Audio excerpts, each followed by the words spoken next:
June, which marks Louder with Crowder's second annual Cultural Appropriation Month, where we learn and appreciate all the great cultures this globe has to offer.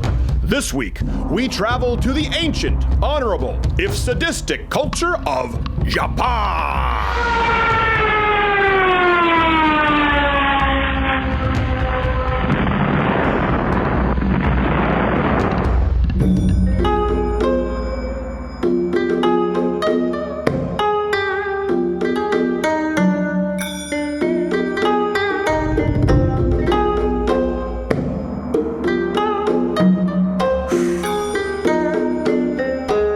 All right, glad to be with you. That is Cultural Appropriation Month.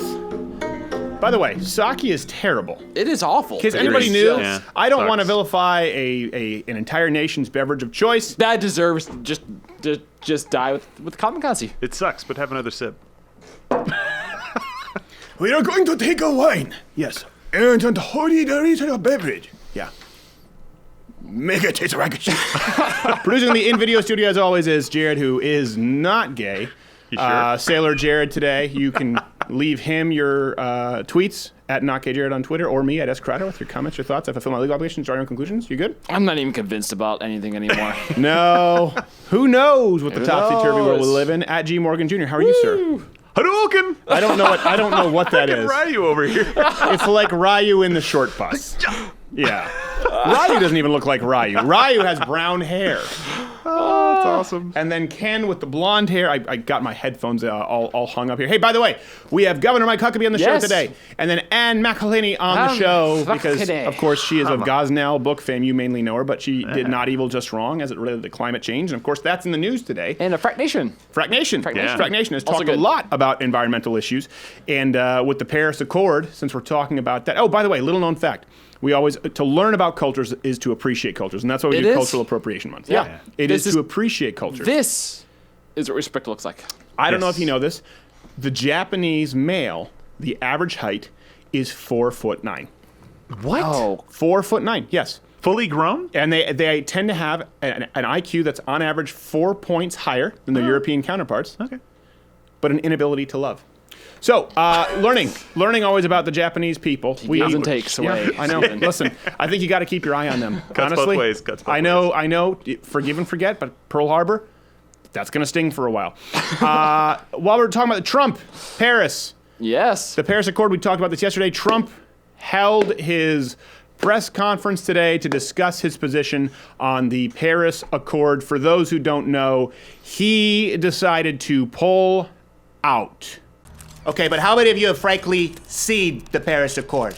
Okay, it's awful. Is that all you get for your money? Okay, it seems like such a waste of time, truthfully, and if that's what it's all about, Paris, if that's what you call moving up, then I pull it out. Pull it out. Next question. That's a man who sticks to his guns. That is a right, man who yeah. sticks Respect. to his guns. Respect. And I think I give praise where it's due. Good on you, President Trump. We'll talk about that with Governor Huckabee. I know he has some opinions on that. And good guy. Good guy, Governor Huckabee. Fun guy. Hey, in other news, in Lebanon, they banned the Wonder Woman film. By the way, Not Gay Jared and I and Courtney Scoffs will be reviewing this film tomorrow. We'll get that up on YouTube, or for those who watch Morning Grinders, you'll get the full review. Sure. Lebanon banned the film, and this has been trending all over the place. Originally, it was believed that they banned it because of Godot, the lady who plays Wonder Woman, her Israeli Yeah. nationality, which of course is at war. I'd convert to hang out with her. Well, I don't think. I don't know why do you convert to Judaism. I don't even know which. Messianic Jew, yeah. Yeah, I don't know. Way to step on the joke early on there, Sorry about Archie that. Morgan Jr. So it was originally believed to be banned because of Godot's Israeli nationality, and they're at war. They're at war with Lebanon.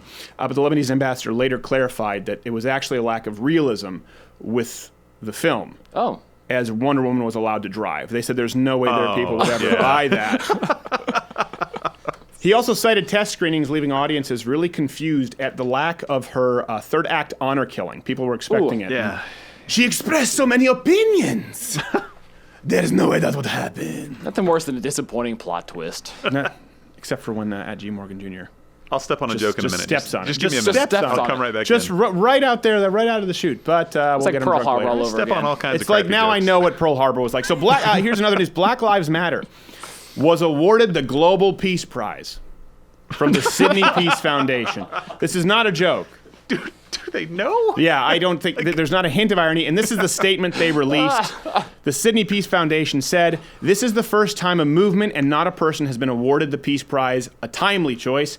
Climate change is escalating fast. Increasing inequality and racism are feeding divisiveness. And we are in the middle of the worst refugee crisis since World War II. Yet many establishment leaders across the world stick their heads in the sand or turn their backs on justice, fairness, and equality." Apparently that has something to do What with the Black hell Lives does that Matter. have to do at all? So yeah, we're gonna give the award to Black With Lives Black Lives Matter. Matter. Oh, can you?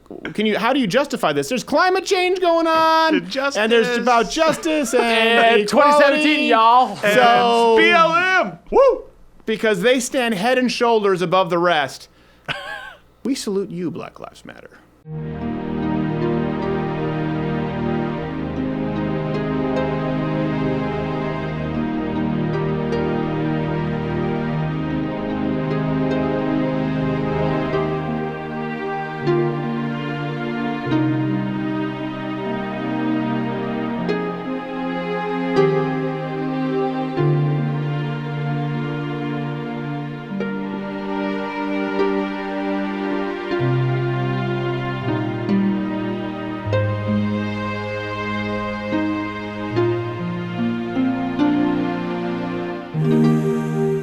That's right.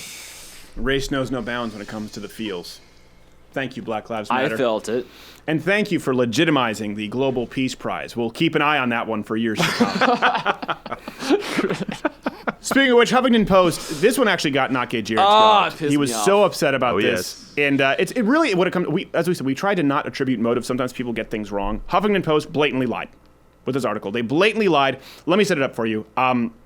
They've been using the recent Portland stabbing to try and push this narrative of Yeah. white supremacists and Yeah, it's try on and the revive rise this and- idea that it's like American History X out there on every boardwalk. Yeah. Right. Despite the fact, by the way, the guy was a Bernie voter, but meh, Yeah. inconvenient. Yep. So to the extent of their pure dishonesty, Huffington Post wrote a piece on this because, listen, they're concerned about white supremacy. They actually wrote these words to form these phrases. After a white supremacist killed 6 people at a Sikh temple in Wisconsin in 2012. So they're going back to 2012. That's a hint. So you know there's a hint with reach. But you want me to go reach back to find any kind of act of terror or killing in the name of Islam? I don't even need to turn a page. It's right there. It's on the cover of the book, right? There's no time. I don't even need a timer. My Fitbit tells me about my pulse less frequently than Muslims kill people in the name of Islam. 2012, after another white supremacist slaughtered African-American churchgoers in South Carolina, after militia extremists occupied a federal wildlife refuge in Oregon, after radicalized military veterans murdered police officers in Baton Rouge, Louisiana, and Dallas, after 3 members of a Crusader militia were arrested for plotting to attack him. Okay. Something there sticks Did out. you not notice there's Wait some a sleight of minute. hand there? They just throw this all in. First off, they throw it in under the premise because this recent guy's a white supremacist. That's not necessarily, again, a Bernie guy. The guy seems like he was deeply mentally disturbed. Baton Rouge, they quote. The guy was a Moorish sovereign citizen member. By the way, he was also a black guy. So pretty hard to be a white supremacist. When they mentioned Dallas, the guy who carried out the Dallas cop killings was a member of the new Black Panther Party amidst the Black Lives Matter rhetoric. Give them a peace prize. Yeah. Even the source exactly. that HuffPo uses, this one points to just that. So either. But I'm a white supremacist, though. But they have He veterans. identifies. So they right-wing, though. He Yeah, identifies That's a good as point. white. Yeah. Their How implication do you here know? is that if you're a veteran, you must be some kind of an extremist or white Yeah. supremacist. And you look at that. You look at Napolitano not long ago. Remember, wanted to put Tea Partiers, right-wingers, Yeah. veterans on potential lists for domestic terrorism. Yeah. As though they're a greater risk. And they always have to reach way, way back. Timothy McVeigh, of course, is cited in the article. Of course. And I know that people are just going to say, well, isn't it just hypocritical for you to say, well, mental health is a condition when it's not Islam, and then when it's Islam, you say it's terrorism? No, it's not. And let me tell you why. The reason that Huffington Post had to fabricate these stories as acts of white supremacy is because there aren't enough of them. Is because most of these killers, they had completely incoherent values to begin with. So if you look at a guy who was a Bernie voter, he was a Black Lives Matter supporter, but then he hated Muslims and he was saying it was our country. If you look at Dylan Roof, who was an atheist, and then he was a Confederate, but then he might have been a liberal. You look at the Facebook pages. These people have had completely... There's no unifying set of ideas. No, there's no unifying set of ideals whatsoever, as contrasted with the prescription of killing non-Muslims in Islam, as per the founder of the feast, Muhammad. There's no conflicting ideas. People aren't confused. It's very clear. And that's why they're killing people in record numbers. So is it hypocritical for me to say, you know what, when someone says Allahu Akbar, I'm killing in the name of Islam, that's Islam. And when someone else says, I'm killing because my toaster said black people are bad, he's mentally ill? No, I don't think it's hypocritical. No, it's completely fair. And I don't see why I see this all the time on Twitter with these social justice warriors trying to point out these anomalies of things to say, see, Christians do it too. Right. No. But it's so easy to debunk, say, look, okay, that's great. He's a Christian who screwed up. But if you look at his mission, you can easily debunk that with what we believe, what the Bible says. Islam's kind of like, no, actually, that's... Well, let's go to the theologian. Let's say and I'm for a the Muslim. very last time, Timothy McVeigh was not a Christian. No, he was not. Okay, sorry, I just had to get that off my chest. Wait, what was he, though? I don't know. For a little while, he was a little bit Catholic, and then he kind of leaned toward his own deal. He even came back at the very end and said, no, I'm not Christian in the true Which sense I will of the say, word. that was a class act for him to come out and say that. He was like, you know what? He cleared the air. I don't think it's fair. he didn't have I'm going to let do the that. Christians. He didn't have to do that for us. No. And he did. The most infuriating thing about this was that when I went to that page to read this article, I couldn't stop the video from playing. It just on Huffington Post? Yes, it was Huffington Post. I It's now the hate you for autoplay another video. reason. It plays and you can't push pause. It says it's processing. It's not processing. It's playing. BuzzFeed and Vox and HuffPo. It's that autoplay It's a cheap video. way to get a play, It jerks. is terrible. Hey, speaking of cheap trick, Donald Trump tweeted out the word covfefe. So this is the national scandal right now. Impeach him. Get him out. He misspelled coverage on Twitter. Now, to be fair, it does worry me, A, that he doesn't have his autocorrect on his keyboard. Yeah. Some people do better without the autocorrect. He needs the autocorrect. It does worry me that not only did he not think to check his tweet before he put it out on Twitter, not only does it worry me that nobody caught it, but that they refused to fix it for a long time. All of those things worry me. I understand that indicative of a chaotic administration or some character issues, right? Sure. That's fair. I'm not concerned about it at all. Well, you know how I'm many just- times I've done this? Yes, I know, but that's because never you're come not up the with president of the covfefe, United but- States. It's true, but one follow-up like damn autocorrect like we've all done would have been fine. But he didn't do that. I bet you he sent out a memo trying to get people to convince the country that it's an actual word before he just concedes, like, tell them it's a word. It's an old, from an old Slavic. That's what he did. Tweeted it out. He said, anybody, who can tell me what the word means, basically, in a tweet. Who can Sean tell me what Spicer this means? says, it came out, I was like, oh, It's a Yiddish. small group of people know exactly what he meant. That's the problem, Jeff. He proves all the jokes right. Because remember when Melania was slapping away his hand, and all the jokes were, I'm sure he'll have some great excuse for this, that she was actually wisping away the West Nile virus from his hand, instead of just saying, hey, they had a tiff on the plane, and she wasn't having Well, hey, it. people are focused on that, not the other failures that he's got. So, hey, that's cool. I mean, I know. Listen, my point is, distracts. I'll give them that. However, the left should take that and say, isn't it kind of concerning that these people are so careless? Fine, if you talked about that, most people would probably agree. The problem is that this has been, for at least now, an 18-hour news cycle, nonstop, top trends, CNN panels on experts and political strategists and correspondents coming in. They got the graphs. And Yes, the graphs. How do we deal with this there's national a 2% likelihood scandal? that he would misspell context. When really, if you look at the possible misspelling, see if he possibly actually missed the V here and there. He actually was trying to write Nazi. It is not. They're making a national scandal out of an error that was likely made late at night at 12:30 a.m. on the crapper. Excuse me, Mr. President. Don't bother me, okay? Frankly, Yes, I'm very busy. yes, I understand. It's an emergent matter. Okay, listen. Come back. I have so much paperwork to do. Okay, frankly, the paperwork is amazing. I understand, but sir, it's an urgent matter because you misspelled the word coverage on Twitter. We'll have to get ahead of the game. Oh, shit. Ivanka bought the single ply again. Shit, I told her not to. That's frankly really bad. And no more trips to India, okay? Put that on my calendar. If they want, I'm not going to India. They can send one of their own son of a bitch ambassadors, okay? Son of a bitch. episode. All things considered, his temper's not that bad. I'm going to change out this jacket in the middle of the break for a leather jacket that doesn't have 14 layers. Are you like sweating your butt? Oh my gosh, this is terrible. It's worse than the Cosby sweater. It was like a hockey bag. Okay, to go macro here, we often do this on a Thursday. I think this is important because a lot of people have been talking kind of about Venezuela. And they why are you laughing? I don't know. You said You're a Venezuela. horrible That's human a being. joke, right? People are dying in the streets. I'm laughing because of people who, where we're going with this segment. You're laughing. See, Yes. that's foreshadowing. That's Just in a very it's tasteless foreshadow way. laughter. I screw up jokes. We've been talking about Venezuela Gross. now for a while, but people have been talking about it sort of in little snippets, and you don't get the whole picture, right? Venezuela is collapsing. Okay, Venezuela is a disaster. Like Nakajir said, it's a joke, and it's a shining beacon on a hill of feces that is socialism. It is an exact example of how socialism always ends up where it takes a country. And the reason I want to talk about this today is because it's constant moving of goalposts, whether it's communism, socialism, big government, it's constant moving of, well, it'll work, they didn't do it right. They're doing it right, or we're going to do it right. Well, here's the thing. Let me make a case here. I want to hang people on their words. People sometimes need to be accountable. People were praising Chavez and using Venezuela as their example for the success of socialism in the modern world. This was the example they used. Don't believe me? Let's go to Noam Chomsky, darling intellectual love child of the left. He was praising Venezuela for a long time, was actually asking all of his constituents to look to it and teach it as an example of successful socialism. You had celebrities who were praising Chavez and mourning his death. Jeremy Corbyn. You had Michael Moore, who claimed that Chavez actually reduced poverty, eliminated 75% of extreme poverty. You have Oliver Stone. And of course, there's Chavez's favorite pool boy in chief. Who can forget the repeated claims and cries of Sean Penn? He is one of the most important forces we've had on this planet.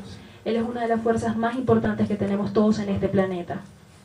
And I will wish him nothing but that great strength he has shown over and over again. Y yo no deseo nada más que esa inmensa fuerza que él tiene siga derramándose sobre todos nosotros. I do it in love, En el amor. and I do it in gratitude. Okay, I can't. Yeah, the clip gets worse. The clip you gets worse. told me that. I didn't believe it. I watched. Gosh. Yeah, It gets you don't worse. need. You can go and watch the whole video. Yeah. He praises him. He condemns Americans who act as though he's a dictator. He says this is one of the most beautiful elections. These are people who are being pulled out of poverty. How dare you criticize Chavez, my dear friend? Yeah. And no one in the world has been more inspirational. Yeah, and El Chapo's his great brother. Yes. And El Chapo says they both wear fantastic shirts. The results? Well, let's look at the results of Mr. Inspirational. People are starving. There's rioting in the streets. 3 different university studies have shown that the average Venezuelan this year has lost 19 pounds. Dear Great Lord. diet. 19 Starvation pounds. diet. Works every time. And here's what's important, because now you'll have all of it. It's kind of like the people who say, well, actually, no, I was never on board with that version of socialism. Now people will say, well, no, well, Venezuela, it's because of Goldman Sachs, as Huffington Post said today. They'll say it's because of capitalism in other countries. It's because of interference. It doesn't. No, I was never on board with the Venezuelan socialism. That's not a fair example. Okay, so they're wrong there. Put that one on the board, okay? But let's go to the examples that they point to right now, because I want you to hang me on my words. I want you to timestamp this, come back, and fact check all of us. Now they're moving on from Venezuela. Bernie Sanders did this in his campaign. They've pivoted. So they point to all of the Nordic, the Scandinavian countries, places like Denmark and Finland, right? That's what Bernie Sanders, they said, well, actually, no. That's the example. These are the examples. Europe, these are the places where socialism has worked to a degree. Okay.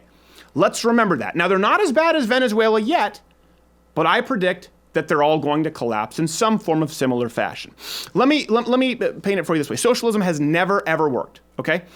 And it hasn't worked for a few reasons. We'll get into the moral reprehensibility of it and how it just goes completely counter to the human condition, unlike free enterprise. It doesn't harness the power of the human condition. It actually stifles it. But outside of that, there are 3 main reasons. Number 1 is freedom. Of course, socialism removes systematically freedoms until you have none left. Then 2, socialism invariably throughout history has always harmed countries economically, domestically. And then finally, it has reduced these countries to completely insignificant pissants in the form of global impactors. Socialist countries don't provide a whole lot to the rest of the world. So let's go to the first portion. Freedom. Well, let's point to these countries that people have. Okay, there is no freedom in Europe. Germany, you don't have freedom of speech. It's not a part of their law. Certainly in the UK, we talked about a guy who was arrested for singing Kung Fu Fighting at a bar. You have any idea what would happen to us? In these countries, Germany has strict no shopping laws. And not what you can do, but what you are not allowed to do as a business. You're not allowed to open during these hours, even on. So you're not allowed to shop in these locations or open your shops. It is unbelievably stifling. And of course, with the UK, here's something. We're talking about freedom. There's no actual common law right to self-defense.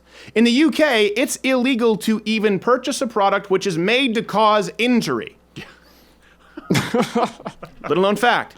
Doesn't stop the people who are really looking to cause injuries. No. But it does stop the law-abiding citizen who says, Oh dear, oh bother, well, I won't buy that frying pan because I'd have a good mind to whack this robber over the head with it. Please rape my wife. Yeah. Let's subsidize rapists. Yeah. But ban the tools to prevent rape. The police even cautioned against using a dye that you could spray. Now, don't put it in the eyes because that could then be intended to cause harm. And even though the product doesn't cause harm, you did. If you do use this dye, it could sting, rather causing poor eyesight for a temporary moment. Walk a mile in his shoes. Now, remove the raging erection, of course, but walk a mile in his shoes and you'll find it's not quite easy with that dye in your face. By the way, would you like to rape me also? Mr. Bond, here is a condom. You will need this. Someone should have done that, though. Because Bond would just be walking out just riddled with venereal disease. Yeah. Okay. So, freedom. There is no freedom. Socialism cannot lend itself to freedom because it values the collective over the power of the individual. All right. Economic outcome. Well, again, we see what happens with Venezuela. We see what happens with all of these other socialist countries, and they move the goalposts all the time. They tried to point to Canada for its socialized healthcare for a long time until they tried to move it. So right now, what's really popular is to point to a lot of these Scandinavian or these Norwegian countries.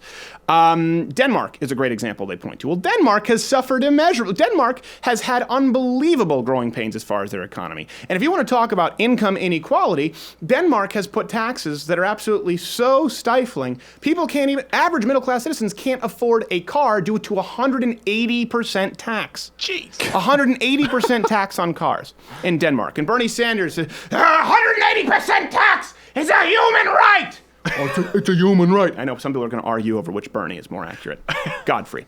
But it's gotten to the point where socialists here, because they had to correct course in Denmark, they realized their socialist economy was not working. People weren't working. The Danish prime minister specifically said, because of Bernie Sanders and his ilk, stop calling us socialist. We aren't that anymore.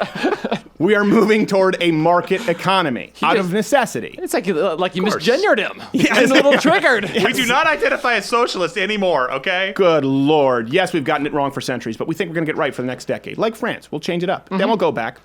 European youth, their unemployment is 40 to 50%. Uh-oh. Europe is they're drowning in the cost of welfare bills. The World Bank actually, this is a quote, Europe accounts for a massive 58% in global welfare spending while accounting for 7.2% of the total population of the world.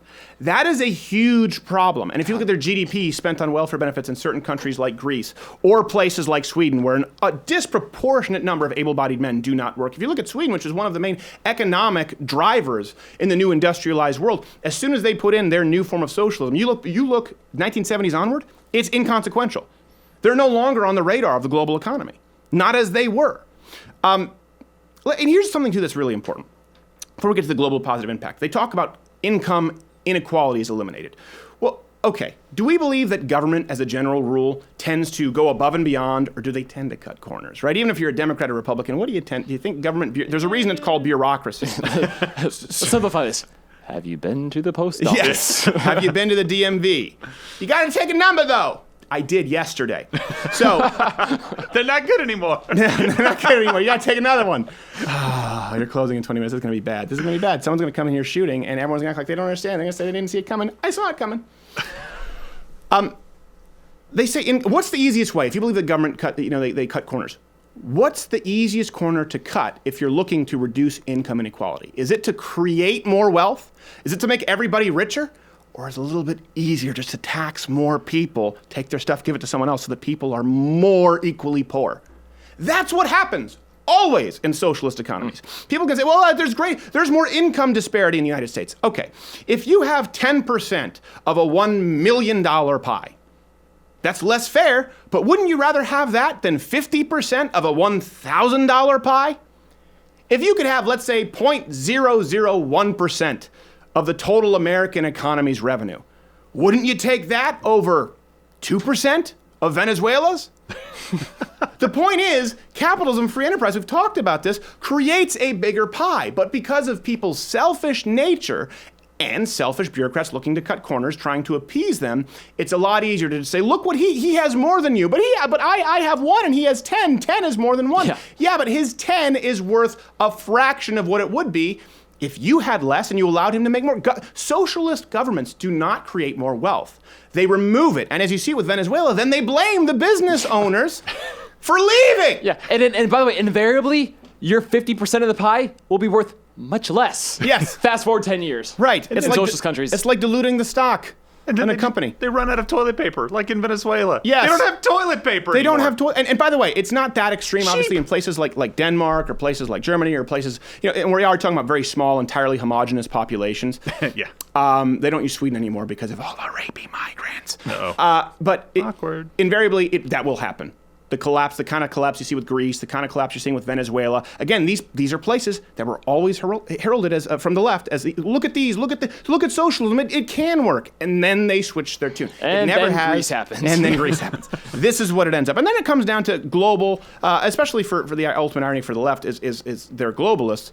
Well, there is no more global positive impact when you become a socialist country. For example, Swedes right now, they're purchasing more and more private insurance in Sweden because the government is so bad at it. I know I shouldn't need to tell you about Cuban hospitals, but I do because Michael Moore said they were actually something to revere. Oh, Lord. They're obviously terrible. So if you look at, here's the thing. If a government of a country is completely incapable of providing rudimentary health care to its citizens, okay? It's kind of like on a plane. Put your oxygen mask on first so you can help somebody else. They don't have any oxygen. They have no capability of getting it. They're not going to help anybody else on the plane. No.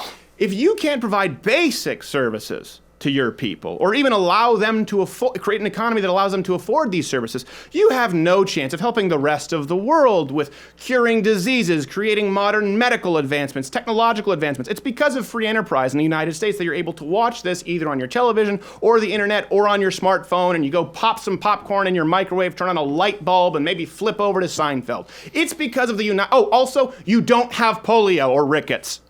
You're welcome. Thank And you. that's because of, if there's something in there that wasn't directly from the United States, certainly from a free enterprise capitalist system. Capitalism, free enterprise, doesn't just help those who live in the country under its umbrella. It is the only way to positively impact a global economy. Now, the final step with this is, even if none of this were true, even if you could point to any example of socialism working, of people doing better, of income inequality being eliminated and everyone being wealthy, of healthcare parameters Even if being better. your country wasn't sucking on the teat of every other country as you suck on the teat of your country. Yes. Let's take a socialist country that has its own military that's powerful enough that they don't have to rely on another country like, say, the United States. A socialist country that has such a booming economy where they have a surplus and they can tax their citizens at a rate that is fair. A socialist country that is so far along the economic trail that they are innovating and willfully giving that and distributing it and benefiting every other country in the world. Let's assume that there's a socialist country that exists like that. Guess what? It still doesn't change the fact that it was built on theft. It was built on a crime. Even if you take that money and you give it to a charity, but you took that money by punching someone in the face and holding him at gunpoint, you, my friend, are an immoral, reprehensible bastard. And we are going to call you on it, just like we are with these celebrities who pointed to Venezuela. Well, that house of cards came toppling down. How long do you think it's going to happen for these other countries they're pointing to now? Place your bets. Tweet me at S. Crowder and him at Not Gay Jared. Ignore the stupid uniform. We have Governor Mike Huckabee coming up next. I'm ditching this jacket.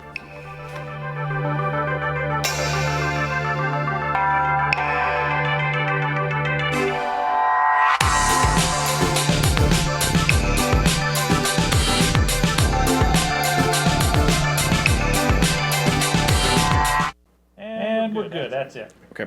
Jared, is that a minute and a half? Minute and a half. Minute and a half. Can I go to the bathroom?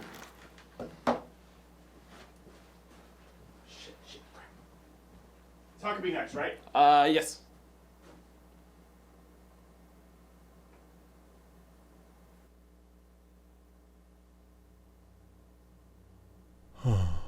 Why don't I get more face time on this show?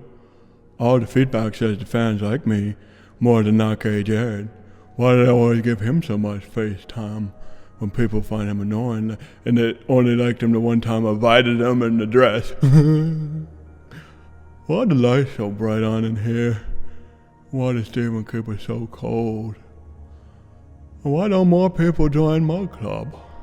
Don't they know that it's their support for my club that allowed my master Stephen to fix my leg?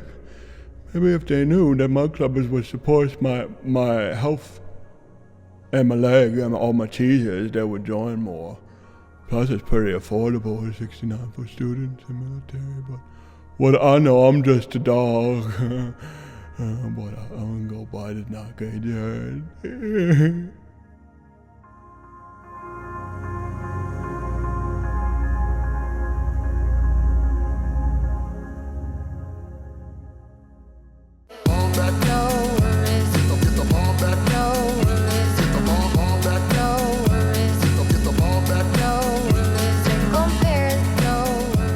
All right, there we go. I had to take off the glass because I realized I was cleaning the glasses. They do get foggy. You just take them off, especially when you're dive bombing your plane to certain to death. Very glad to have our next guest on. He's been on the show quite a few times. I used to work with him when I was there at Fox News, do his show. One of the genuinely nicest guys I've worked with behind the scenes. And I say that because I have a big mouth. And I've been very open about when people are horrible behind the scenes. Sure. This guy is pretty much what you see is what you get at Gov Mike Huckabee. Thank you for being here, Governor. Well, thank you, Stephen, and I'm just so delighted that I'm not having to play the role of the kamikaze pilot today. I've been down that road a few times. It's not much fun crashing into a carrier. So, yes, you're welcome. Well, I don't think you take a road to a carrier, but I don't. It's a flight trajectory. But either way, the sentiment remains. It's a glide path that does not end well. I'd put it that way. Yes, exactly. Okay. Well, speaking of which. The Paris Accord, that's why I wanted to have you on. It seemed as though this was just tailor-made for you. The Paris Accord, no-go, pulling out. A lot of people just say, oh my gosh, how good, don't we have to do something about climate change? Yesterday we went into the ramifications of it, how many American jobs would be lost, what it would do to third world countries, the amount of actual deaths that would be observable. So people can go back and watch that. What is your sentiment on this? Is this a huge victory, minor victory? Governor Mike Huckabee has the floor. Well, let me say this, Stephen, to quote a great line from the greatest love story of all time on film, Casablanca, we'll always have Paris. Look, this whole nonsense about how that this was going to save the world, save the planet, no, it really wasn't. The U.S. has taken a number of steps to reduce carbon emissions. And while most of the pompous anchors on television, including Fox, will tell everybody that there's an absolute of the science here. There really isn't. And very credible scientists have said, look, it may be that we are seeing an acceleration of global warming, and it could be because of various human factors, and it could be contributing to it. But the true answer is we don't know the full extent, and it's not quite as cut and dried. Now, let me take a quick side trip. There's something in the scientific world that is cut and dried, and that's when life begins. Life begins at conception. Yeah. So the same people who say that there are deniers of science and they're not willing to accept science, they've yet to accept the science of biology when it comes to when human life is created. Yeah. So I just find the arrogant snobbery, the incredible sense of smugness that approaches this is very off-putting. Let's assume for a moment that everything that the left says about global warming and that the science is absolutely correct.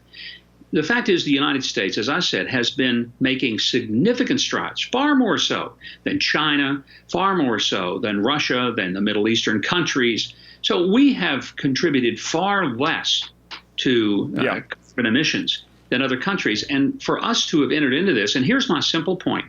If this was such a fantastic deal, why didn't President Obama take it to the Senate and sell it? Because after all, isn't he the most skillful salesman in the history of the world? A man who got a Nobel Peace Prize before he was barely sworn in as president because of the anticipation of what he was going to do. Yeah. So he's that good. Then he should have taken this to the Senate, made it the treaty. It would have been very difficult for Donald Trump to have undone a treaty. Yeah. Didn't do that because he knew that maybe the science was not on his side. Well, it's a bogus deal. And, well, first off, when we talk about science, I think the litmus test is where are you on the idea of 72 genders and intersectional quantum physics as is being taught at the University of Arizona. So I think you still might be a flat earther yet, We all Mr. need to Huckabee. learn. I mean, I still believe that there's an X and a Y chromosome, and that really determines are you male or female. I'm also a You've got some believer- nerve on you. It makes it fairly clear there are male and female. There's a binary choice. Now, there may be some people who have various issues. You know, I've known people who have had total surgery, complete reassignment. But this idea that I can just think myself into something and identify with it, you know, I'm going to think myself into having paid all my taxes before I pay any next year, and I'm going to identify as a full-blown taxpayer. Therefore, Sound like Bernie Sanders. Yes, you do. You sound like Bernie Sanders. You just convinced yourself. Oh, gosh, Bernie Sanders. We did the actuary tables because the Young Turks want him to run. It's over 25% likelihood that he would die in his first term. Now the talk is Joe Biden's going to run, and he's going to be a year older, so we could put the Bernie too old to rest now, as the Chink says. Let it never be said that the DNC is the party of old white people. Look, let me just say that I'm refreshed by this notion that the Democrats are reaching deep out into the future to get their bench. And, you know, the average age of their candidates between Hillary and Bernie and Elizabeth Warren and Joe Biden is going to be somewhere north of 75. So I think that it just shows that if you're a young person and you're looking for someone to lead you into the future, why wouldn't you pick somebody, you know, who is probably closer in behavior to the people at the beginning of life, drooling and wetting themselves, than it would be for the people who are at the peak of their lives. Yes, that's true. Also, if you put Bernie Sanders in a rocker, he just screams at the wall incessantly. So he's very, very similar. It is sad to watch. He didn't change much. Can you imagine his mom? I don't know. He just keeps screaming that rattles are a human right. So with this deal, thing that a lot of people don't understand, let's assume for a second the science is in. Okay, let's assume all of this. Let's assume global warming, humans are the sole cause of it, and it's going to be a catastrophe. Let's assume that NASA didn't just come out and say, actually, we're going to have a half a degree cooling over 50 years, but then it's going to go back to a degree of warming over 100 years. Let's assume all of this. Is there any definitive proof? Again, we're talking about science, right? So science needs to be something that you observe, that you can test either in some laboratory or recreate the result. Is there any definitive proof that this accord would do anything to change climate change? No, I don't think there is. And that's part of the reason I think the president made the right decision by saying, we're going to pull out of this accord. He didn't say we're going to see if we can trash the environment or we're going to see if we can pollute the air and the water and make people die. Right. You're going to hear that from Democrats. You're going to hear that from the left. You'll hear that from some of the globalists. But that's not what he's saying. He's simply saying, we also have to have people who have jobs, who have an income, who have a way to put bread on their table and clothes on their back. And the Paris Accords were going to have such an impact, particularly on poor people. And I find this interesting, Stephen. Liberals always say they're the champions of the poor, but when you raise people's electricity rates by 20% and people can barely pay their electricity at the bottom of the economic food chain, how is that helping them? When you make it so that people lose jobs and employers have to cut back on the number of jobs they offer, so that means more people out of work, greater levels of unemployment, more dependency upon government rather than dependence upon their own industrial activities of hard work. How does that help poor people come out of the hole? And I'm going to be very blunt with you. I grew up poor, so I know a little about this. I get so tired of people whose last names are Kennedy and Kerry and Rockefeller, all of whom were on the Senate Energy Committee, who lectured me one time when I was testifying before them when I was governor, and they were lecturing me about poverty. And finally, after a few minutes of this, I just paused and smiled, and I said, gentlemen, I got to tell you, this is a big day for me, because I never, ever thought in my life I'd be sitting in front of 3 billionaires listening as a kid who grew up in a little rent house, never understanding that I would one day be lectured about the nuances of poverty by the 3 of you guys. I mean, it's just bizarre. Well, it's like people being prescribed how to run an economy and how the government can take control of manufacturing and distribution by people like Marx, who've never actually worked a job. Many people have no idea these people never contributed to an economy. Whenever Governor Mike Huckabee says, I'm going to be blunt for a minute, I'm always waiting for him to just one day be like, son of a... but it's just always very polite. So the blunt is really just, let me be very eloquent. Well, then here. Salon would go after him, and that would just be a real career killer. Salon went after Governor Mike Huckabee for I don't remember what the joke was. Listen, some of your jokes land, and you would be the first to say, like, some of them don't. It wasn't your finest material. I read it, I was like, But I'm going, you defended a serial pedophile, Salon.com, 3 times. 3 times. What parallel universe did I somehow step into where you get to take the moral high ground with Governor Mike Huckabee? So do you read them regularly and comment? Is it on your radar? They don't like you. Comment to the people who don't deserve my time or attention. I'll read a sampling from time to time, but mostly I tell people I do my tweets for my amusement and their amazement. And if they're not amazed, then they're probably not amused. If they're not amused, they shouldn't follow me. Here's what I find funny.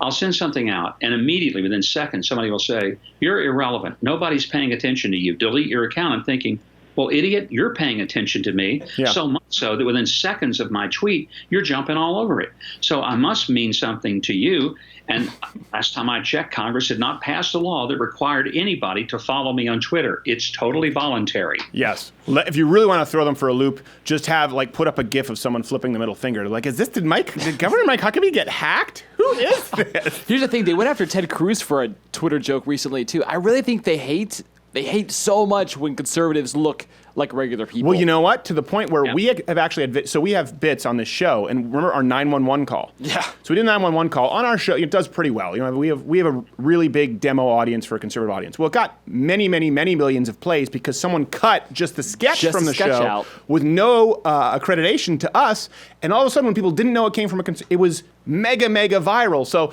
the comedy stands on its own, but then when they just said, well, you're not funny because you're conservative. It's the common attack that was they the use. thing with Donald Trump and Jimmy Fallon. They didn't like people, like conservatives, feeling like they are relatable, everyday people, just like, funny, making jokes, cracking. They think they rather us be really stiff and rigid and unrelatable. Which is funny because I don't know how well you know Seth Meyers, but during that first campaign, you were on SNL, and I remember you had this hilarious bit. Not get Jared, you were too young, but he had a bit where he was still running for president. It was about super delegates, and Governor Huckabee didn't know that super delegates were only for Democrats. It was really funny. The timing was perfect. So at that point, because let's be honest, at that point there was no mathematical possibility for you to win. All of a sudden they were like, "Oh, Governor Mike Huckabee's funny, but if you're a threat, he sucks. He's not funny." Have you noticed that pattern? Sure. I mean, that's part of the deal. But I find that liberals, for the most part, don't have much of a sense of humor unless they're making fun of people that disagree with them. Right. They don't have any self-depreciating humor. They simply are devoid of that. Look, I know that some of my jokes, you mentioned this, Stephen, so I'll confess up. Some of them don't always land. Some of them are a lot like the North Korean missile program, Yeah. Some make it off the launch pad and some don't. No, hold on a second. That is a horrible analogy, and that is to shortchange any of your jokes that do work. I don't think they've ever had one function, Governor Huckabee. Okay, well, but the fact is, I think conservatives, for the most part, are happy people. We kind of know who we are. We're cool with that. And we know that a lot of people don't agree with us and even hate us for it. But we don't lose sleep over it. And we don't get all worked up. And we don't have to be on medication over it. Yeah. Well, some people are, but that's just because, again, we're happy and we like to have a good time. Governor Huckabee, it adds to it. You never drink on a bad day. That's what we always heard. That is the rule. Governor Huckabee, so you said, we were talking about this right before air during the break. Yeah. You said this administration is kind of 1 for 2 because of we have the Paris Accord. Great. But you were obviously a big advocate for the United States Israeli embassy, and that's not going through. Explain to people who may not be aware of what it is we're talking about and what the president's policy is regarding that right now. Okay. Stephen, a brief history. Back in 1995, the Senate voted 95-2 to officially move the embassy from Tel Aviv to Jerusalem and recognize Jerusalem as the legitimate ancestral capital of the Jewish state. It really was not even controversial at the time. Sure.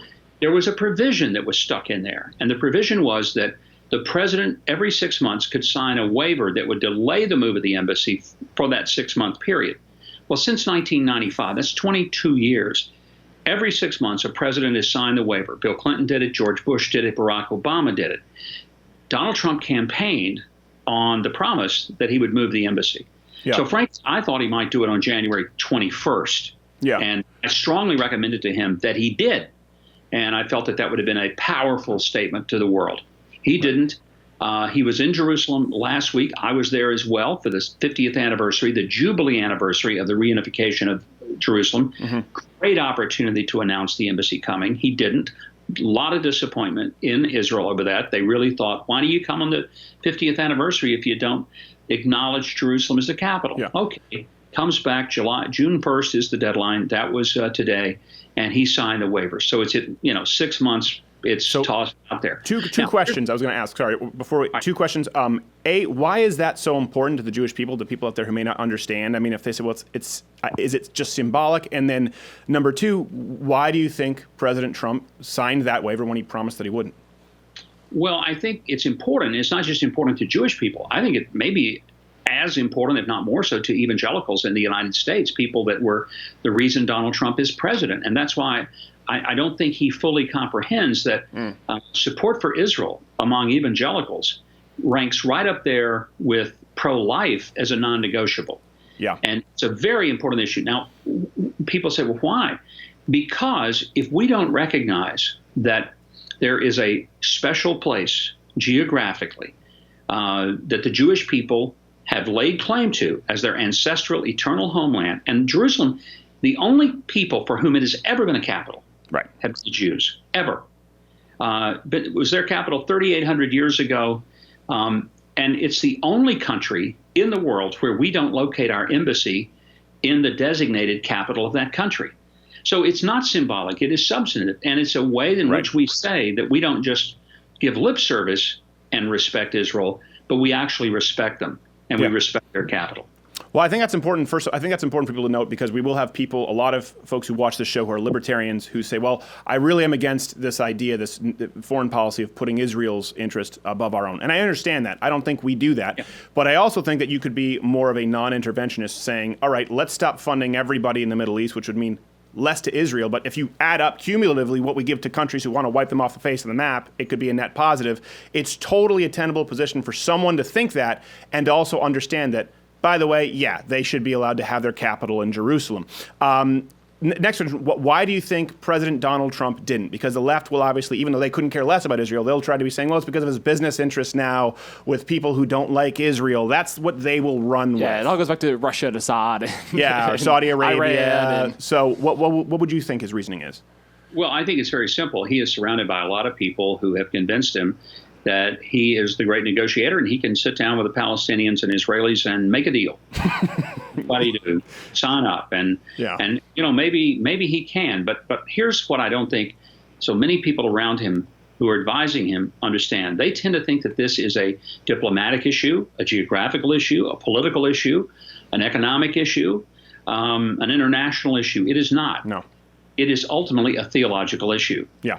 And this goes not back to the 1917 Balfour Agreement or the 1948 independence of Israel or the 1956 war with Egypt or the 1967 Six-Day War, the 1973 Yom Kippur War. Stephen, this goes back to Isaac and Ishmael.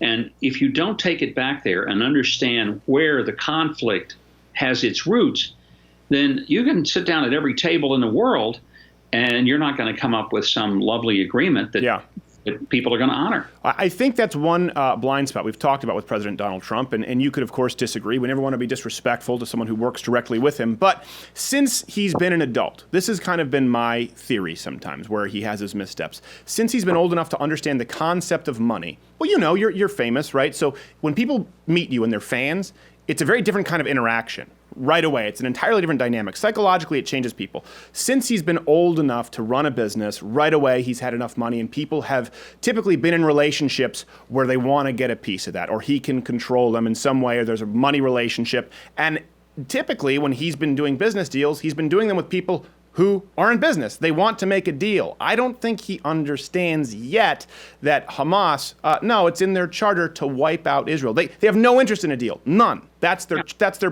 core belief. No deal, kill Jews.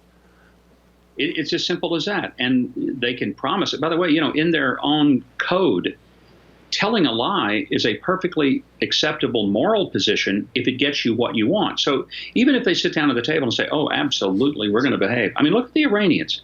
They've never kept a promise in 38 years since the radicals have taken over in Iran. Not once. Not one time. No. Why on earth would anyone believe them? unless you're incredibly gullible like Obama was, who made a deal with the Iranians thinking that they're going to, of course they're going to keep it. Yeah. So give them hundreds of millions of dollars, and what do? They immediately laugh in our face, and they go about accelerating everything they can do to build a nuclear weapon. I feel like Iran's propositions that were put on the table when Barack Obama was president, it was nothing but a dare, and for some reason they were constantly going, he's going to sign it. Can you believe it?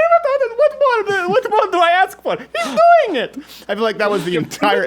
Sign it. Put it in the free ice cream. Put The stick it in Iranians signed it. That's what's ironic. I mean, this is a country that when they sign anything, they sign it on flash paper. Yes. So let's not kid ourselves. They're never going to keep an agreement because they don't think they have to. Right. I know. Well, I guess that's the same thing. They probably gave it to Barack Obama. Like, yeah, sign with this. It's the invisible ink. Can you buy it every time with this guy? All right. On Twitter, very entertaining. I highly recommend you follow him because he's unchained these days. He's not beholden to anyone. He does it for his own enjoyment. That's when you see the best Governor Huckabee at Gov Mike Huckabee. Governor, thanks so much for making the time. I know it's a busy day for you. It's a pleasure to be with you, Stephen. Thank you very much. And right after this, we have Ann McElhinney, Irish.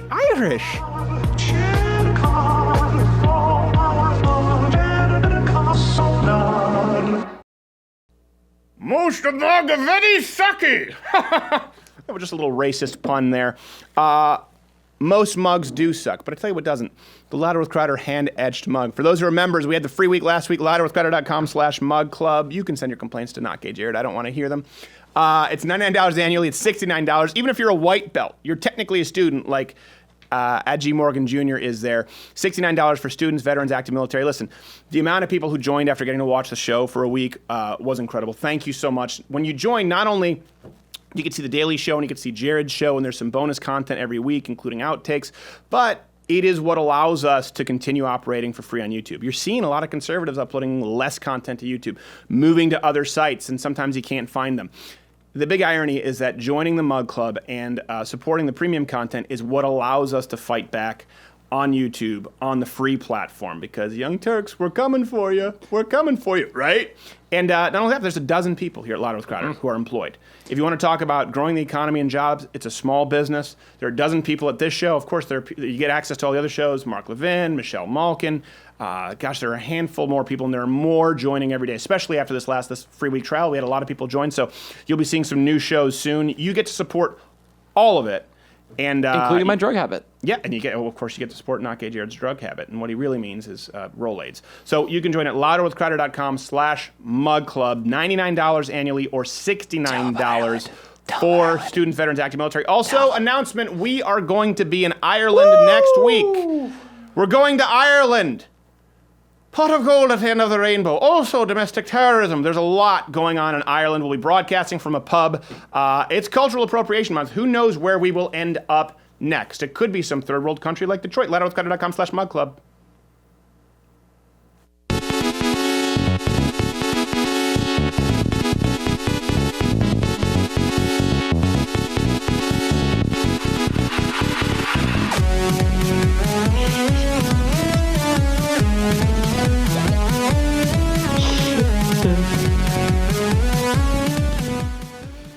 All right, glad to have our next guest. It's cultural appropriation because appropriating other cultures is to appreciate their cultures. We're learning about Japan today. Little known fact when it comes to Japan. I'm waiting. They have a 94% attempted suicide rate. And the rate of hermaphrodites is actually 18 times the global average. Knowledge is power. Yeah, knowledge is power. The more you know. Our next guest, we are very glad to have her on. She's been on the show a lot. She's a favorite. And her culture is next week, because we told people we're going to be in Ireland, broadcasting from Ireland next week. Local pub down there, and we're going to be appropriating Irish culture. And McElhinney, gosnellbook.com. Everyone should go out and check it out. It is doing incredibly well, despite the New York Times trying to act as though it doesn't exist. And McElhinney, thank you for being with us. It's very good to be here. Thank you so much. Well, we're looking forward. Stephen, I cannot believe you're going to Ireland and you didn't invite me. Oh my God, I want to know about the pub. I want to know where you're going. I'm going to send people down. Well, say hi and all of that. Honestly, I would never go anywhere else in Europe at this point. Very few places, but Ireland doesn't play that game. Ireland does not do the we're welcoming in all the migrants and the rape. We're fine with it. Doesn't happen in Ireland. So I feel pretty safe. Well, maybe there's a little bit of it, but. Don't feel too safe in Ireland, by the way. Just don't feel too safe in Ireland. You'd be surprised at some of the ideas that they have there. So just comforting. Yeah. Well, it is comforting. It is comforting. The problem is we're going to dress up Jared in the most offensive stereotype possible to see how quickly he gets his ass kicked. Fabulous. Okay, so Ann, obviously we've talked about the Gosnell book. People need to go out and read this. We were talking about BuzzFeed and their just crazy abortion propaganda. But let's go to a lighter note here. What you mentioned, you just said you had 2 fabulous Trump derangement syndrome stories. I have 2, yeah, so okay. Unbelievable. So the first one is, so as you can see with the light here, I'm living now in Southern California. I'm living in the Hollywood Hills with all the people who live in the Hollywood Hills. Yeah. And I thought, when I moved to Southern California, I'm an Irish girl. I thought, I should try and soak up a little bit of this culture of these strange people who live in Southern California. Yeah. So someone offered a meditation class in the neighborhood. And I thought, you know what, I'm going to go to the meditation class. I go to the meditation class, very nice. Everyone was very nice. I was the favorite in the class. Everyone liked me because I'm Irish. Everyone likes you. I can't think of anyone who doesn't like you until they hear about your ideas. Behave. So they're all there, and I'm thinking if they only really knew who I was, they really mightn't like me so much, but they're always saying how much they like me. And they did a meditation, and one day we did one meditation. It was like, I want you to breathe in all the negativity, breathe in all the negativity, and then push love into it. And so they did that, right? For 5 minutes, I was having a ball. I was pulling in that negativity. I was pushing out that love.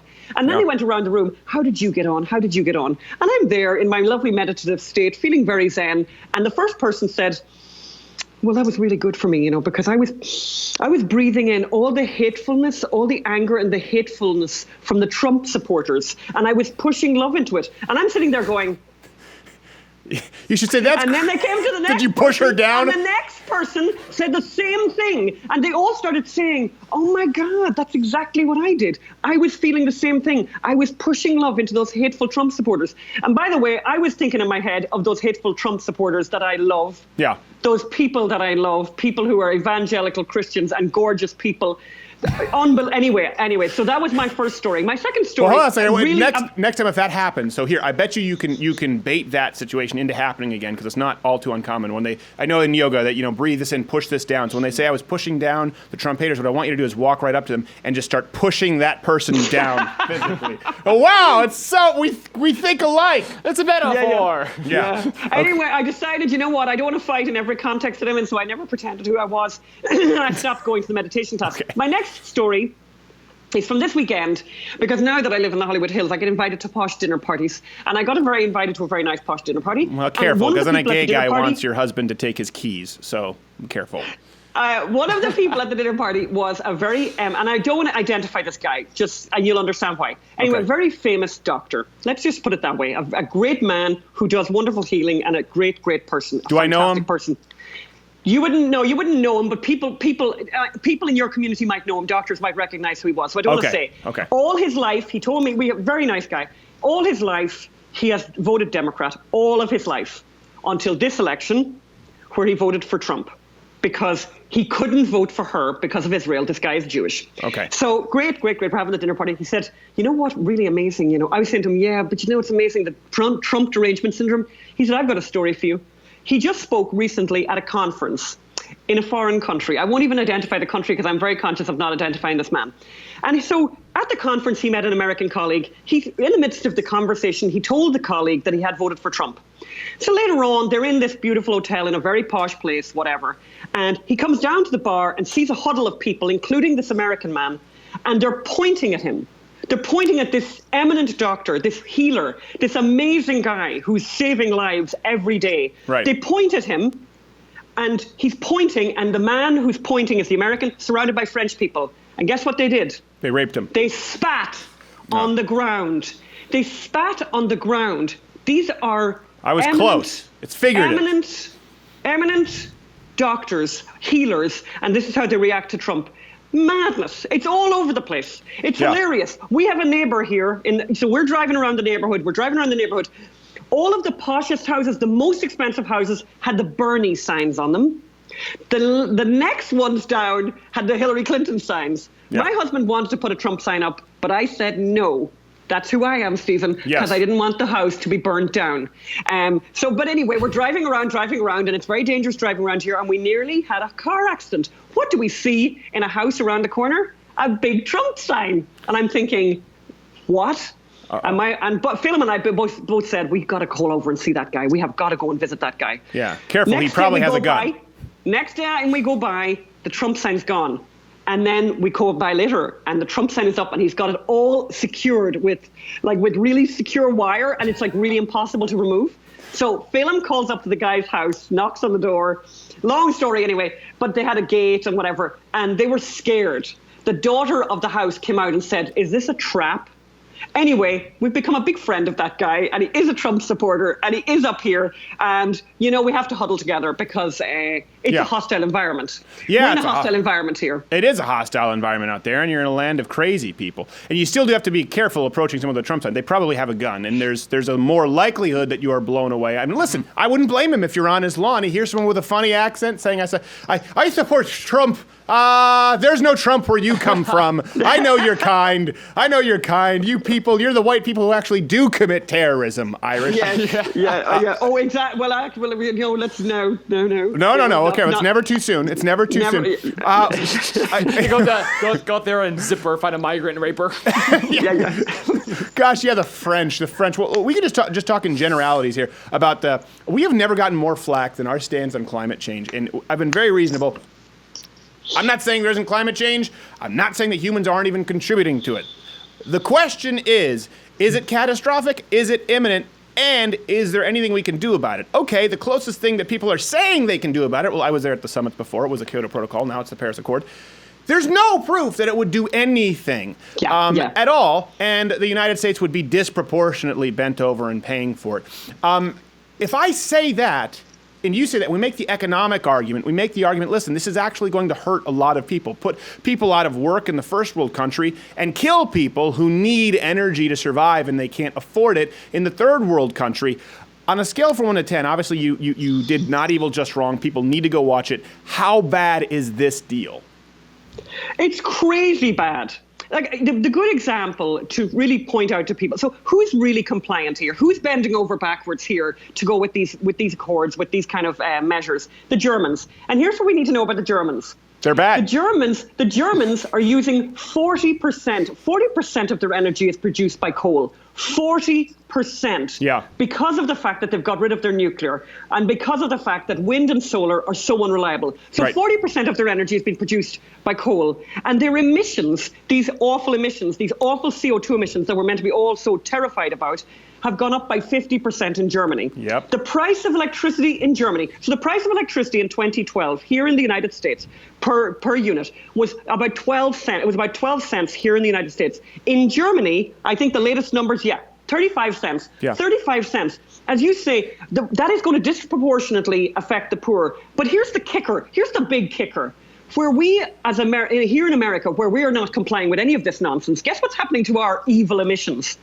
Down, down, down, down, down, right. Down, down, down, down, down. Do you like that movement? Down, I like down, that down, down. And that it looks like an early boy band. Is caused by or fracking. Hitler's symbol for the Jews.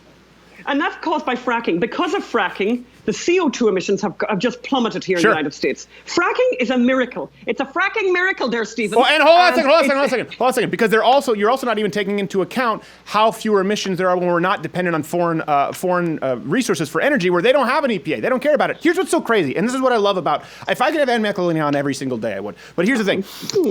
We were talking about this yesterday. We have Sven Computer as our intern from Germany, and he talked about, they actually have to sell their energy off at a negative price rate. Everything that you just said, we talked about yesterday, and that's about the third. No. But here's the thing: most people haven't heard of it, and they're like, "Well, why haven't I heard of it?" It's because they're just not having the conversations, and I hope that's the value of the show for a lot of people. You and I have these conversations off air.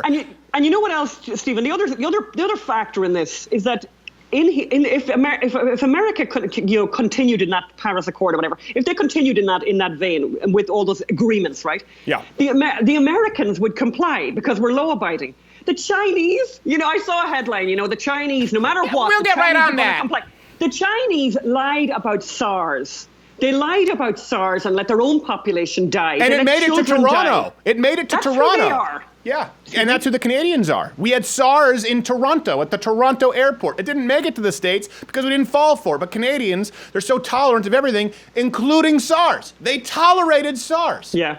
I mean, the idea that people that were, agreed to this accord, the idea that they should all be treated equally, that they should all be treated the same, that they're all going to comply. It's like seriously, that the Chinese, that anyone would trust anything that the Chinese would sign. I've been in China. I've been in Beijing, where you can't see your own hand because of the fact that there's so much smog in the air. The idea that these people would be lecturing anyone on complying with anything, it's just nonsense. These are liars. Yeah. These are bad. These are bad hombres, Stephen. Bad hombres. Not all the Chinese, but most of them is what I believe she's trying to say. Gosnell book. I'm saying the government. Yes. And yes, Gosnell book. Gosnellbook.com. Go to Gosnellbook.com. It's really interesting. So the New York Times, we love the New York Times. Willie Parker, Dr. Willie Parker. Okay, but we do have to wrap, so go with this. The Christian abortion doctor. Mark you, Stephen. Christian abortion doctor. If that isn't an oxymoron, I don't know the definition of an oxymoron. But he has. The New York Times could not love him more. They have done profiles of him. Our book was a bestseller. It sold out everywhere in 24 hours. And guess who didn't review the book? Guess who didn't review the book? And guess who left it off where it should have been on the New York Times? We did eventually get on the New York Times bestseller list, but not where we should have been. Lots of people are reading it. And by the way, the one thing I would say as well is I did an audio version of the book, Stephen, and a lot of people are buying that for people maybe traveling in their car. I really hope Philim didn't narrate that. I hope your husband. What did he say? He said he hopes Philim didn't narrate that. No, I know. You always are very abusive about it. That happened down in the basement, and I tell you what, it was a horrific sight. I understand him perfectly. I do. It's like Brad Pitt from Snatch. Okay, we do have to go. Ann McElhinney and her husband, Philim McElhinney, they both work together, do great stuff. Gosnellbook.com. Please go read it. We have to go and wrap this show up with a nice ribbon. Oh, there it is.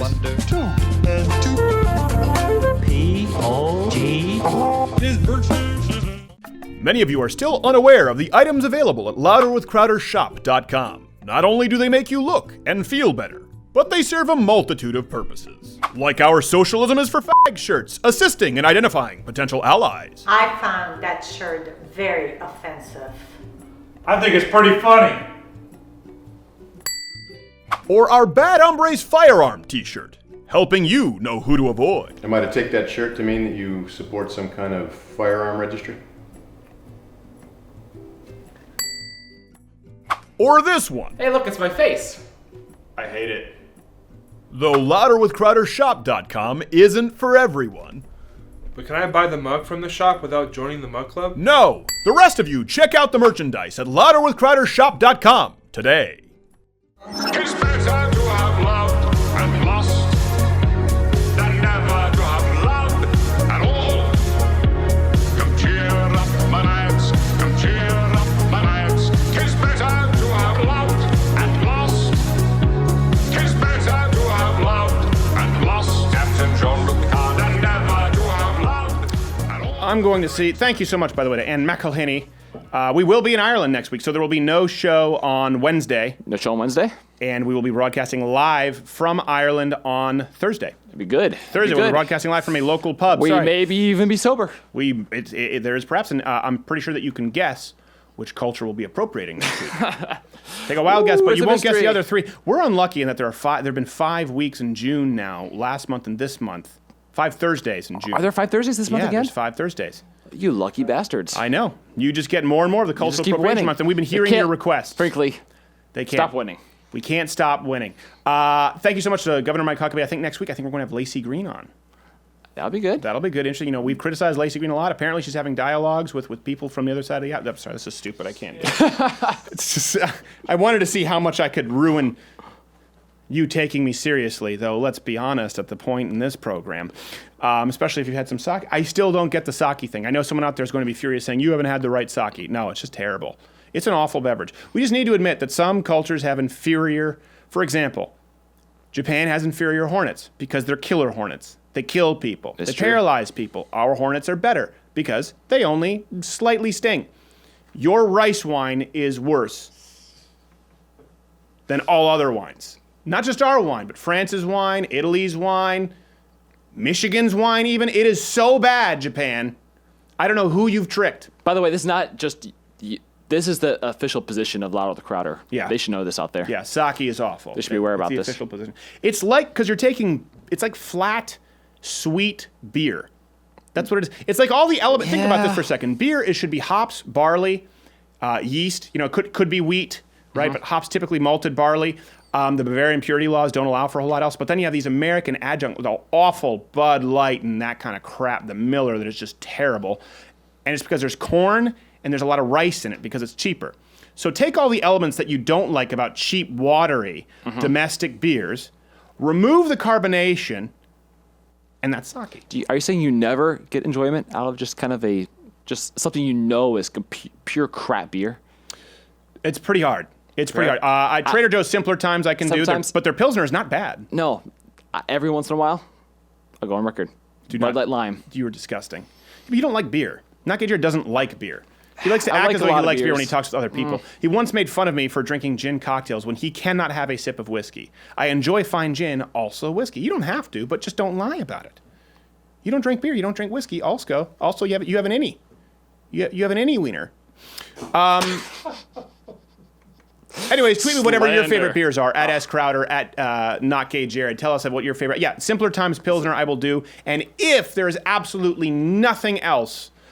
for example, I'm at a wedding or something, I'll do a standard Budweiser. I won't do a Bud Light or anything. I'll do a standard Budweiser. It's better than Miller High Times. It's better than Coors Banquet. I'll do a standard if I have to, but I don't like it. And it's maybe like once a year. Good. No, it's never very good. Well, I'll do a Labatt or like a Molson, but Molson Canadian is not the same we have in Canada. We have Molson Dry and Molson Export. Who knew? You had a point that you wanted to make. We usually do kind of, we wrap up the week with our closing thoughts, though tomorrow we have the Wonder Woman review, both me and Not Gay Jared. You had something that you were talking about today you wanted to express. So let's try and make sure you use words. Words. In fact, this is important because it's about words. And I think the importance of words. We talked a lot about this week with abortion. We debunked a BuzzFeed video and kind of the abortion kind of myths going on in that video and the lies. That's right. It was BuzzFeed. It wasn't Fox. It was BuzzFeed, yeah. You're right. This is an awful week, by the way. And we talked a lot about, well, you hear the statement a lot. I hope you never have to make that decision. We've had guests on even said, I hope, I never had to make, it was the hardest decision in my life, people who've had abortions or gone through divorce, it was hard. And I was thinking a lot about words. It's usually said in a way that's very pious, like, well, very I hope pious. You never have to decide to get an abortion. Yeah. I hope you never have to decide It was divorce. the hardest decision of my life. Right. Killing my baby. It's like, well, you say that in a way that makes me think I should revere you for your hard decision-making skills. But you made the wrong decision. Yeah. Morally, you made the wrong decision. Right. And I was thinking about that a lot. I'm like, people use it, and I think we should be really careful about when we hear people and the words they say, and sometimes we can lose it in tone sometimes. Yeah. And we miss like, oh, wait, pause. You don't, no. That was a hard decision. I would praise you if you chose the right thing. Like, that would be hard. Like, hey, right. You had every reason to abort your baby. Everyone telling you should, but you chose not to. It was a hard decision. I commend you. Right. Or you're going through, a divorce. Hey, every reason to leave my spouse, every reason to leave it, but it was a hard decision in my life, but I decided to work through it and press through it. And that's noble. And I was thinking a lot about that. And you know what? And a good point. It's more than, you don't even realize you just said decision, but on the plus side, when you're actually making the positive choice, really it's defined by a series of actions. So divorce was the hardest decision of my life. Yeah. Fixing my marriage was an ongoing process. It was the most difficult process of my life. Yeah. Having an abortion was the most difficult decision of my life.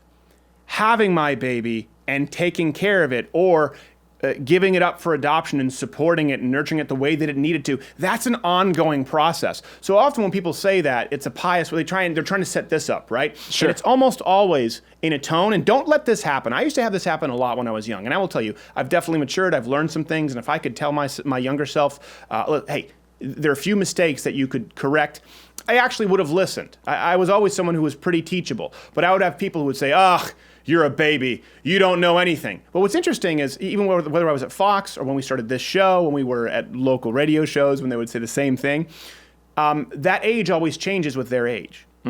In other words, you're 24, you're just a baby. Talk to them 2 years later. You're 26, you don't know anything because they're 2 years older. And so these are people who don't feel solid in their ideas. They don't believe that their decisions have been the right ones. They don't believe that their actions have been the most productive ones. And so their trump card is, you don't know, and it's something you can't change because I'm older than you, and that's always going to be the case. You don't know what it's like to have an abortion. Well, you're right. It's kind of like people saying, you can't have an opinion. You haven't had kids, so you don't know. And the kid's running around with the curling iron, stuffing it in its mouth, putting the blow dryer in the tub. I know that's bad. I know that's bad. I'm not telling you how to raise your kids, but I would like to see them not die. Also, I don't want them kicking my back of my seat on an airplane. It's really annoying. Kids. My mom dealt with that this last week, and she almost David Dowd the guy. Yeah. It's like, get a hold of your kids. Almost David Dowd. No, that's a really good point. It is a good point, and people often say that, and they usually say it's usually said in tandem with, oh, by the way, I made a bad decision. Because you know what? So it's not the same tone where someone says, you know what? Keeping my baby when I had every reason, a baby with Down syndrome, or we didn't know that it would make it. Keeping my baby was one of the hardest things I ever did, but it's the most rewarding. It's very different from the flip side, someone saying, well, it was the hardest decision I ever had to make, and I hope you never have to make it. Yeah, this isn't Who Wants to Be a Millionaire. It was a really hard decision. A or C, I was pretty confident as one of them. Yeah. I had to choose. It's not the same. There's not a moral equivalent. There is a moral equivalency between the wrong answer there. But when these really big moral life choices, there's not an equivalency between the two decisions. Right. Well, and I do think that generally, not always, there are exceptions, but the person who says, you know what, it was the hardest thing I ever did to stick out my marriage after whatever happened, or after we weren't communicating, my husband was traveling, or it was very hard for me to decide to have that baby because it was the right thing to do. Usually, it's followed by, ask me about it. They talk about it. Yeah. On the flip side, the abortion was the hardest decision I ever had to make, and you don't have a right to an opinion, and shut up and get off me! Right, same thing, divorce. Divorce is really hard. I don't want to talk about it. Usually when someone makes the right decision, they, when we were talking about this with Stefan Muller, if you've made the right decision. People inherently know sometimes, not always. That's where you need some kind of outside determining, whether it's a deity or you like to say it's simply laws. I know atheists will say, we talked about this with Jordan Peterson said, do you think people really don't know, have a sense of absolute truth, or do you think people just BS their way through life saying, I'm living my truth? I don't think they really believe it. I really do think with most things in life, people have something inside of us that knows what real truth, definitive truth is. Or they know that it exists. They don't necessarily know what that is, but they know that it exists. Yes. And that's a good point. And I think that's important because if they know that it exists, but they don't know what it is, that's where you see the manipulation of, tone. I'm pious. You don't know. You don't have the experience. No vagina, no opinion. Another thing we were talking about this. I don't know if we didn't end up making the show, but Huffington Post wrote about Donald Trump. They were saying if Donald Trump has his way, he's going to allow religious employers to forego the birth control mandate. In other words, interesting that they use the word allow. So if someone doesn't really know what the truth is that the government has no right and no authority and was never intended to have the authority to force a religious organization or employer to provide what they believe are abortificants, regardless of your view on abortion. But the language they use, Donald Trump would allow these organizations to keep their own money as opposed to paying for abortions. Kind of like when they say, was it Elizabeth Warren?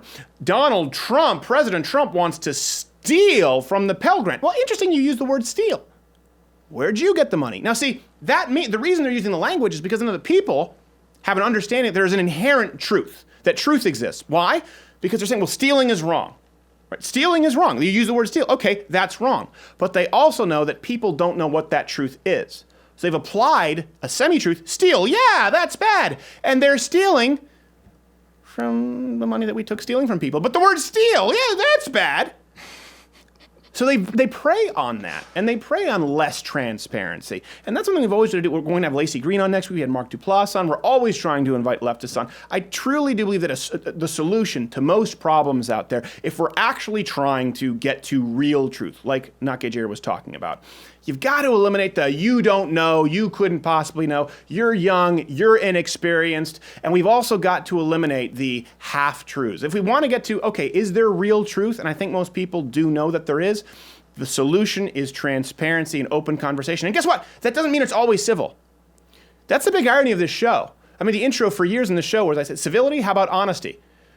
But we have return liberal guests who will never go on other conservative shows because even though we don't value civility above honesty, guess what? We employ civility on this show. We try to be respectful because our goal is to get to truth, and we believe that it's a more effective way. Most of the time, sometimes you have crazy people who come on the show and just want to yell, and at that point you have to make an example of them. But if we want to get to absolute truth, what the truth is, like we were talking about Jordan Peterson, the solution is pretty simple. More transparency, more research, more education, informing people more. That means less elitism. That means, and the wonderful thing is in 2017, there's no need for elitism. All information is at everybody's fingertips. Whether you're a member of Mensa or you're riding the short bus with a room temperature IQ, you can figure out what the truth is, and you're more equipped to deal with it the more conversations you've had, the more people you've interacted with. So go and do that this week. Just make sure you're not wearing this getup, because that tends to shut down conversation, and it's a shame because it's mostly comfortable.